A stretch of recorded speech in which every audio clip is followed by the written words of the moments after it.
Hello guys, വളരെ സന്തോഷത്തോടുകൂടിയാണ് ഞാനിവിടെ നിൽക്കുന്നത്. നമ്മുടെ യൂട്യൂബ് ചാനലിൽ 1K സബ്സ്ക്രൈബേഴ്സ് ആയിരിക്കുകയാണ്. അതിൻ്റെ ഒരു ചെറിയ കേക്ക് കട്ടിങ് നമുക്ക് ചെയ്യാം. എൻ്റെ സബ്സ്ക്രൈബേഴ്സിനെല്ലാം ഞാൻ ഈ മധുരം തരുന്നതായിരിക്കും കേട്ടോ. Thank you very much. നിങ്ങളുടെ സപ്പോർട്ടിനും സ്നേഹത്തിനും എല്ലാം ഒരുപാട് നന്ദി ഞാൻ അറിയിക്കുകയാണ്. Thank you. നമ്മളിന്ന് വാങ്ങിച്ചിരിക്കുന്ന പിസ്ത കേക്ക് കേട്ടോ, നല്ല മധുരമുള്ള ഐസ് കേക്കാണ്. നമുക്കിത് മുറിക്കാം. ഞാൻ മാത്രമല്ല കേട്ടോ, എൻ്റെ സബ്സ്ക്രൈബേഴ്സ് ആകാനായിട്ട് എന്നെ ഹെൽപ്പ് ചെയ്തത് എൻ്റെ അമ്മയും കൂടിയാണ്. അപ്പോൾ നമുക്ക് അമ്മേനെയും കൂടി വിളിക്കാം. ഓക്കെ, നമുക്ക് കട്ട് ചെയ്യാം.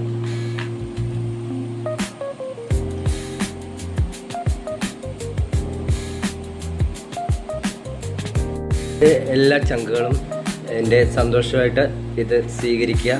നേരിക്കൊണ്ട് തരാനായിട്ടുള്ള ഒരു മാർഗ്ഗം എൻ്റെ കയ്യിലില്ല. അതുകൊണ്ട് എല്ലാവരും ഈ മധുരം നുണയുക, എൻ്റെ സന്തോഷത്തിൽ പങ്കുചേരുക. നിങ്ങൾ തരുന്ന സ്നേഹവും പ്രോത്സാഹനവും സപ്പോർട്ടും ഇനിയും വേണമെന്ന് ഞാൻ ആഗ്രഹിക്കുന്നു, ഉണ്ടാകുമെന്ന് ഞാൻ കരുതുന്നു. ഒത്തിരി നന്ദി. ബൈ.